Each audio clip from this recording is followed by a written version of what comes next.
Acuplus Interior and Electronics. Cheruthuruthy Vallathol Nagar പഞ്ചായത്തിലെ Cheruthuruthy higher secondary സ്കൂളിലെ ഇരട്ടക്കുളം ഒന്നാം ബൂത്തിൽ വോട്ടിംഗ് മെഷീൻ തകരാറിലായി 3 മണിക്കൂറോളം വോട്ടിംഗ് തടസ്സപ്പെട്ടു. രാവിലെ മോക്ക് പോളിംഗ് ആരംഭിച്ചെങ്കിലും പിന്നീട് യന്ത്രം തകരാറിലാവുകയായിരുന്നു. ഹൈസ്കൂളിൽ തെരഞ്ഞെടുപ്പ് പ്രക്രിയയുടെ ഭാഗമായി വള്ളത്തോൾ നഗർ പഞ്ചായത്തിലെ 12ാം വാർഡിലെ 1-ൽ തെരഞ്ഞെടുപ്പ് പ്രക്രിയയുടെ ഭാഗമായിട്ട് യന്ത്രസാമഗ്രികൾ തടസ്സപ്പെട്ടിട്ട് 2 മണിക്കൂറുകൾ കഴിഞ്ഞിട്ടിരിക്കുകയാണ്. തെരഞ്ഞെടുപ്പ് കമ്മീഷനോ മറ്റ് ഓഫീസർമാരോ അതിലിടപെടാൻ തയ്യാറാകുന്നില്ല. നിരവധി സാധാരണക്കാരായിട്ടുള്ള ആളുകളാണ് വോട്ട് ചെയ്യാതെ മടങ്ങിപ്പോകുന്നത്.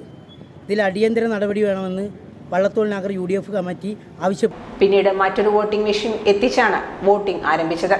മണിക്കൂറുകളോളം കാത്തിരുന്ന പല വോട്ടർമാരും തിരികെ വീട്ടിലേക്ക് മടങ്ങി. രാവിലെ മുതൽ 13ാം വാർഡിലെ ബൂത്തിൽ നീണ്ട നിര ഉണ്ടായിരുന്നു. പലപ്പോഴും പ്രവർത്തകർ ബഹളം വയ്ക്കുകയും പോലീസ് എത്തുകയും ചെയ്തു. Time Kids Preschool, Mannannur road, Vaniyamkulam. .view News. കാഴ്ചകളാണ് ലോകം, കണ്ടു തുടങ്ങുക.